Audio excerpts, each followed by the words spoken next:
عثمان غنی رضی اللہ تعالی عنہ کی سیرت طیبہ جب ہم پڑھتے ہیں مطلب میں حیران رہ جاتا ہوں.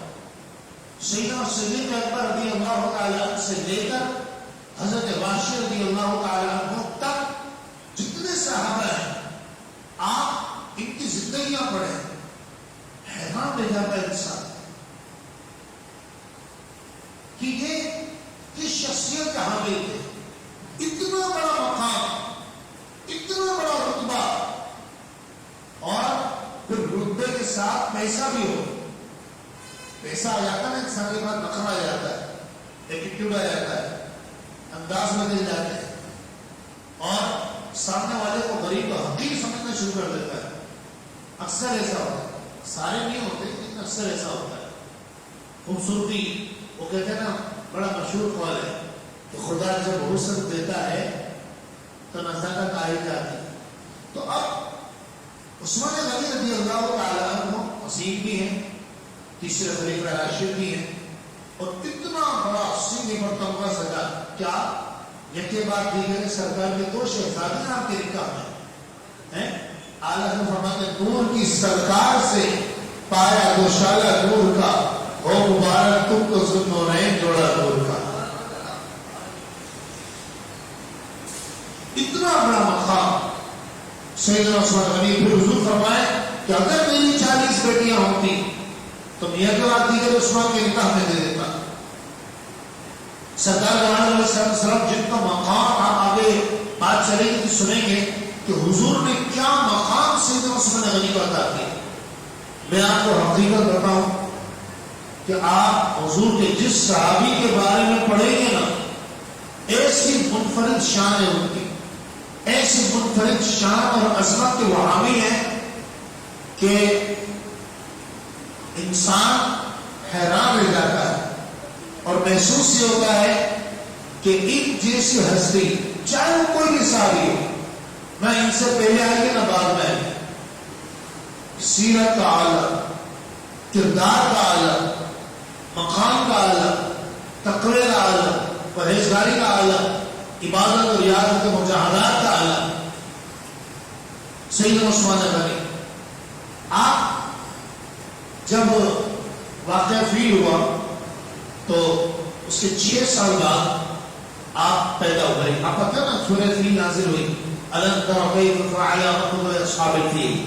یہ جو واقعہ فیل ہوا اس کے 6 سال بعد سیدنا عثمان غنی رضی اللہ تعالی عنہ پیدا ہوئے, اور 34 سال کی عمر مبارک میں امیر المومنین خلیفہ بلا فصل سیدنا ابوبکر صدیق رضی اللہ تعالی عنہ کے تبلیغ دین پر آپ نے سلام و قبول فرمایا.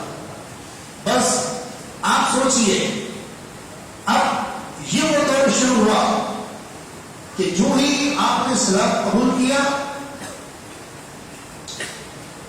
مسائل شروع ہوئے. کفار کا طریقہ یہی تھا, چونکہ ظاہر سی بات ہے وہ اسلام کی بڑھتی ہوئی شہرت سے خوف زدہ تھے, اسلام کی پھیلتی ہوئی شہرت سے وہ خوف زدہ تھے, ڈرے ہوئے تھے, کیونکہ انہیں پتا تھا, یہ جانتے تھے کہ یہ جو شخص محمد عربی ہے نا, سب کہیے صلی اللہ علیہ وسلم, یہ جو شخص محمد عربی علیہ السلام ہے جو ان کو دیکھتا ہے تو ہو کر رہ جاتا ہے. یہ پریشان تھے, حیران تھے, اب یہ کر تو کچھ نہیں سکتے تھے.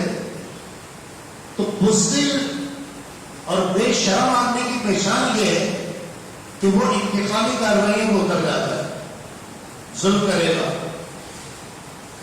مارے گا, پیٹے گا, یہ نہیں کر سکتا, خلاف باتیں کرے گا. اور کفار یہ دونوں کیا کرتے تھے, حتیٰ کہ سیدنا عثمان غنی رضی اللہ تعالی عنہ جب ایمان لائے, اب دیکھیں نا ایک جھلک حضور کو دیکھا. آپ اور ہم سب جمعہ ادا کرنے آتے ہیں, اور میری کوشش ہوتی ہے کہ ہم جب بیان کریں نا پورا اس عالم میں, اس ماحول میں ڈوب جائیں, اور پورا اس ماحول میں اتر کر, اس ماحول میں ڈوب کر, ان لمحات کو یاد کر کے یہ زمانے کی مسافتیں ختم ہو جائیں اور ہم اس ماحول کو فری کریں. یہی جمعے کا مقصد ہوتا ہے. اسی لیے گھنٹے پہلے بیان کیا جاتا ہے، اذان دی جاتی ہے۔ ابو بتایا تھا کہ انسان اس ماحول کو، اس کیفیت کو طاری کرے۔ آپ دیکھیے ظہر کی، عصر کی، عشاء کی جو اذان ہے، چلو مغرب تو سورج غروب ہوتا ہے فوراً نماز پڑھنی ہوتی ہے، لیکن یہ جو باقی 3 نمازیں ہیں ان کی اذان کتنے منٹ پہلے ہوتی ہے؟ 15-20 منٹ پہلے۔ ایسے ہی ہے، کیوں؟ اس لیے کہ انسان جاگ رہا ہوتا تاکہ کام چھوڑ کر آ جائے اور بالکل کام سے توجہ ہٹ جائے۔ سنتیں ہوتی یہی پہلے کہ سنت ادا کرو تاکہ فرض ادا کرنے جاؤ تو مکمل توجہ اللہ کی جانب ہو۔ اور فجر میں اذان کتنی پہلے ہوتی ہے؟ آدھا گھنٹہ پہلے۔ کیوں؟ کہ نیند پر غفلت زیادہ ہوتی ہے، کاروبار کی نسبت، کام کی نسبت، نوکری کی نسبت، کام کاج کی نسبت، دن رات کی غفلت، تاکہ بالکل انسان، اور اتنی تاکید کی گئی فجر کی سنتوں کی، حضور نے فرمایا صلی اللہ علیہ وسلم فرمایا اگر تمہیں گھوڑوں کی ٹانپوں سے رون دیے جانے کا خوف ہو تب بھی فجر کی سنت ادا کرو، اس لیے تاکہ سستی دور ہو جائے۔ اب آپ سوچئے کہ دین اسلام یہ وہ مذہب ہے کہ جو مکمل توجہ، ہم اس توجہ کو، اس کیفیت کو لا رہے ہیں ذہن میں کہ سیدنا عثمان غنی رضی اللہ تعالیٰ عنہ ایمان ہے، ایک جھلک کوئی حضور کو دیکھتا بس حضور کا ہو کر رہ جاتا تھا۔ کیا جھلک ہوگی، کیا نظارہ ہوگا، تو کوئی فدا ہو جائے۔ دیکھیے ہاں کسی کے قریب رہتے ہیں نا، اس کو سنتے سنتے دیکھتے دیکھتے محبت ہو ہی جاتی ہے آپ سے۔ لیکن سرکار علیہ السلام کی صحبت مبارکہ ایسی ہے کہ ابھی آئے سے جسٹ ایمان لائیں، ایک دن بھی نہیں گزرا ہے، ایک ہفتہ بھی نہیں گزرا ہے، اور حالت یہ ہے کہ پیٹا جا رہا ہے، مارا جا رہا ہے، میرے دامن مصطفیٰ کو نہیں چھوڑوں گا۔ سنیے علامہ جلال الدین سیوطی شافعی رحمۃ اللہ تعالی علیہ اسد ابن صاحب کے حوالے سے نقل کرتے ہیں، علامہ سیوطی فرماتے ہیں لما اسلم عثمان بن عفان اخذه عمه الحكم بن العاص ابن امیہ۔ آپ روایت کرتے ہیں کہ جب سیدنا عثمان غنی رضی اللہ تعالی عنہ ایمان لے آئے اور آپ نے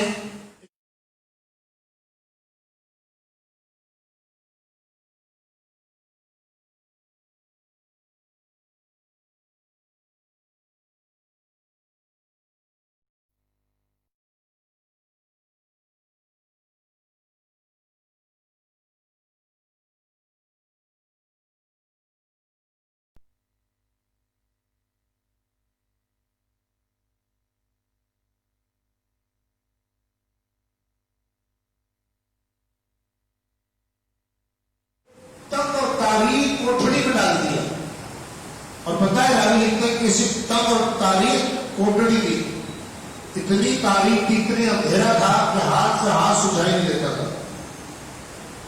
اور تب اتنی تھی کہ کسی انسان صرف یہ سمٹ کر بیٹھ جائے، ہی نہیں نہ پائے، اور اذیت ناک آپ کو تشدد کیا جاتا، آپ کو پیٹا جاتا۔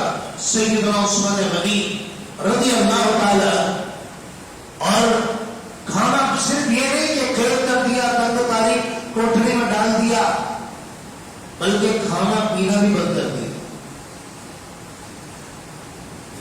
اور آپ کو جب پیٹتا تو کہتا جاتا درخل عقلت آباء دین محدث محدث، تو کہتا تو اپنے دین پر، تیری جو باپ دادا دین ہے نا پرانا، اس پر لوٹا، ورنہ تیرے ساتھ اچھا نہیں ہوگا۔ انسان کو مارا جا رہا ہے، پیٹا جا رہا ہے، کھانا بند کر دیا ہے، تب کوٹھڑی ہے، اندھیرا ہے، اور اس پر اذیت ناک، اس کے اوپر مصائب اور مظالم ڈھائے جا رہے ہیں، اور دن ہوئے ہیں چند حضور پر ایمان لائے ہوئے ہیں۔ سیدنا عثمان غنی جب اسے سنتے ہیں نا یہ بات کہ آپ جب یہ سنتے ہیں کہ تو ایمان دین چھوڑ دے، کیا مطلب؟ آسان لفظ میں یوں کہ دامن مصطفیٰ کو چھوڑ دو، یہ مانا تھا کہ دین کا مطلب تو رسول اللہ ہے صلی اللہ علیہ وسلم۔ بیٹا آواز اٹھا دیے تو گلا بیٹھ گیا تھا, آواز اٹھا دیے ایسے درشی پڑھ اللہ صلی اللہ علیہ وسلم سیدنا مولانا محمد امام نے جو دیر تک اللہ علیہ وسلم صحیح ہے. تو جب سیدنا عثمان غنی رضی اللہ تعالی عنہ آپ کو مارا جاتا, پیٹا جاتا, کھانا پینا بند کر دیا, کہا جاتا کہ دین چھوڑ دے, قرآن دین پر لوٹا, آپ ہمارے واللہ ادعوہ ابدا ولا افارقہ, خدا کی قسم نہ تو میں دین کو چھوڑوں گا نہ مصطفیٰ کی دعوت سے دور ہوں گا. آج میرا بیان کرنا آپ کو سبحان اللہ کا نام سبحان اللہ اچھی بات ہے, لیکن حقیقت یہ ہے کہ سردی پڑ جائے نا تو لوگ فجر کی نماز نہیں پڑھتے. بقرعید کے دن پہلا دن پڑ جائے نا جمعے کا, لوگ جمعے کی نماز چھوڑ دیتے ہیں, فرض ہے اللہ. میں بعض اوقات مطلب اپنے آپ سے, میں آپ کی بات نہیں کرتا, آپ تو نہیں لوگوں میں, میں اپنی سوچتا ہوں کہ اگر ہم صحابہ کے زمانے میں ہوتے تو ہم کہاں کھڑے ہوتے. لیکن صحابہ کرام سیدنا امام حسن بصری رضی اللہ تعالی عنہ, میرا جب سیدنا عثمان غنی کے حوالے سے مطالعہ کر رہا تھا, مسلسل بارش ہو رہی تھی, تو اس میں سوچ جاتے ہیں صحابہ جان کا خطرہ ہے, اور حضور فرمانے بتاؤ تم 313 ہو, یہ 1000 ہے, یہ سب سامان اور آلات ضرب ہر کے ساتھ آئے ہیں, اور تم تنہا آئے ہو, بتاؤ. اور اتنے تنہا, اتنا خالی ہاتھ کہ قرآن نے کہا وَلَقَدْ نَصَرَكُمُ اللَّهُ بِبَدْرٍ وَأَنْتُمْ أَذِلَّةٌ, اللہ فرماتا ہے تم بدر کے عالم میں, بدر میں تم بے سر سامان تھے, بے سر سامانی کا عالم. اور اس میں صحابہ نے فرمایا حضور یہ تو بہت چھوٹی چیز ہے, اگر آپ ہمیں حکم دینا تو ہم سمندر کے اندر چراغ لگا دیں.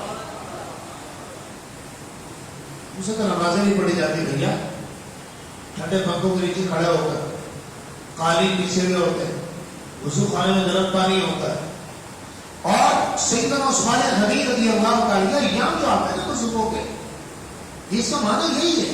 یہ قرآن نے جو فرمایا وَاذْكُرُوا أَيَّامَ اللَّهِ, اللہ کے دنوں کو یاد کرو. اللہ کے دن کیا ہے؟ سارے دن ہی اللہ کے, یعنی جن دنوں میں اللہ والوں کی یاد آئے ان کو یاد کرو, ان کو حرص سے جان بناؤ.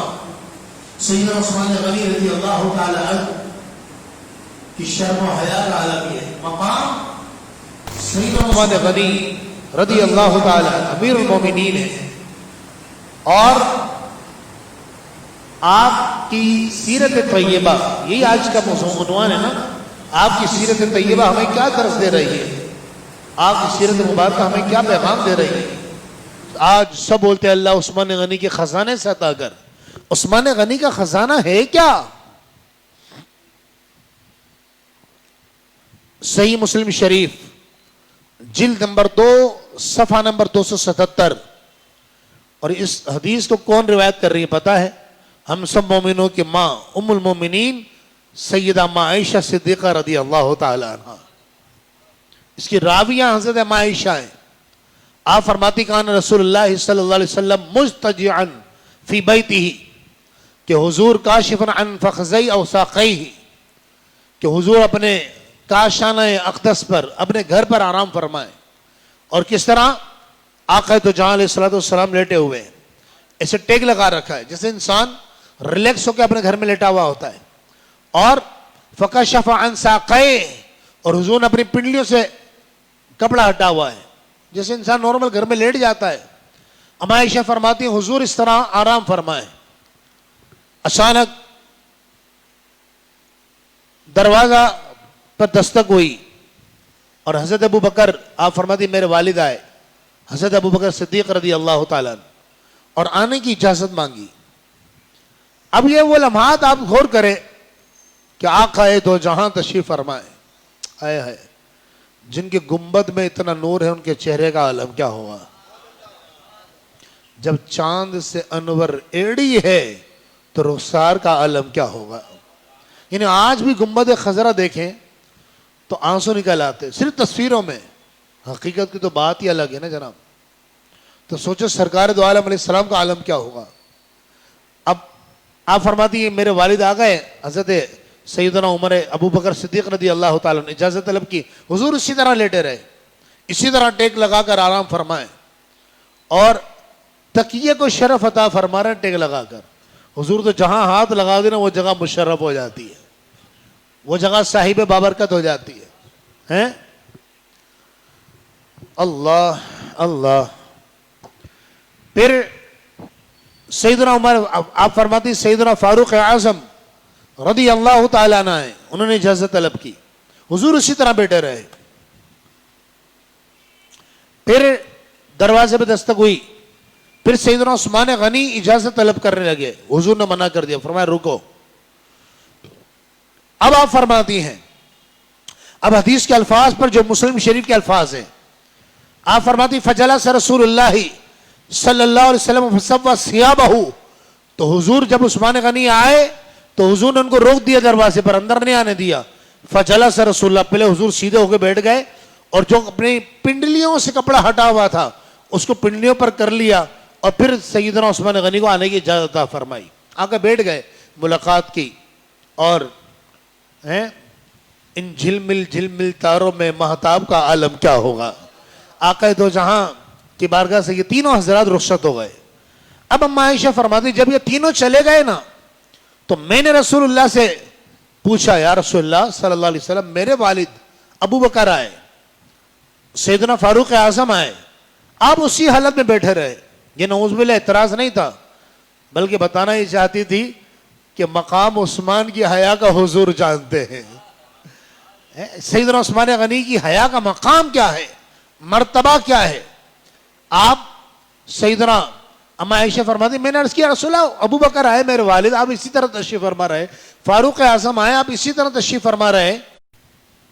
بس ظاہر سی بات ہے، میں ہوں مثال کے طور پر، میں یہاں جمعہ پڑھاتا ہوں اور میں چلا 12:30 بجے آؤں اور آپ لوگ 11:45 بجے بیٹھے ہوئے ہوں، آپ کہیں گے جی آپ کی ذمہ داری بڑی ہے غلام دستگیر صاحب، آپ کو جلدی آنا چاہیے۔ میں 11:15 بجے یہاں پہنچا ہوا ہوتا ہوں، 11:30 بجے کبھی کبھی، حالانکہ بیان 11:55 پہ شروع ہوتا ہے۔ ذمہ داری بڑی ہے نا، جس کی جتنی بڑی ذمہ داری ہے وہ اتنا رسپانسیبل ہوتا ہے۔ تو ماں باپ کی ذمہ داری اتنی بڑی ہے، کہاں ہوتے ہیں ماں باپ جب ان کی بچیاں، برا مت مانیے گا، چلے مان لیجئے گا کوئی مسئلہ نہیں ہے، بات کھری ہے، جب ان کی بچیاں رات کو 4 بجے بھی واٹس ایپ پہ آن لائن ہے، کون ہے بھائی، کس سے بات ہو رہی ہے؟ یہ ماں باپ، میں آپ کو یہ نہیں بول رہا کہ آپ جاسوس بن جائیں، لیکن نظر رکھیں، یہ ذمہ داری ہے۔ ایک وقت تھا، یہ ہمارے جو بزرگ ہیں، میں ان کی بڑی قدر کرتا ہوں کیونکہ میں اپنے والد صاحب کو دیکھ نہیں پایا، میں بہت چھوٹا سا جب وصال کر گئے، تو یہ جتنے سفید داڑھیوں والے میں مجھے اپنے ابو نظر آتے ہیں، اللہ ان کو سلامت رکھے، برکت عطا فرمائے۔ ان سے پوچھئے، ایک زمانہ تھا کہ جب لڑکی کا رشتہ آتا تھا نا، میں نے سنا ہے ایسا، تو وہ رونا شروع کر دیا کرتی تھی۔ وہ رونا کس لیے نہیں، یہ ماں باپ سے دور، شرم و حیا کی وجہ سے۔ خیر آج رشتوں کا فقدان ہے، اس کی وجوہات ہے، اس میں کبھی انشاءاللہ ہم اس موضوع پہ بھی بات کریں گے کہ کیوں ہے یہ۔ لیکن آج عالم کیا ہے، خواتین پہلے شوہروں کا نام نہیں لیتی تھی، حالانکہ شوہر بارہ شریعت میں لکھا ہے کہ شوہر کا نام لینا مکروہ ہے، شرم و حیا کی وجہ سے۔ تو آج سیدنا عثمان غنی کا خزانہ یہ ہے، حیا، شرم۔ اور حدیث پاک میں آتا ہے، میرے آقا صلی اللہ علیہ وسلم نے خود فرمایا ان الحیاء صفت جمیلۃ من صفات الملائکہ، کہ حیا فرشتوں کی اچھی صفتوں میں سے ایک بہترین صفت ہے۔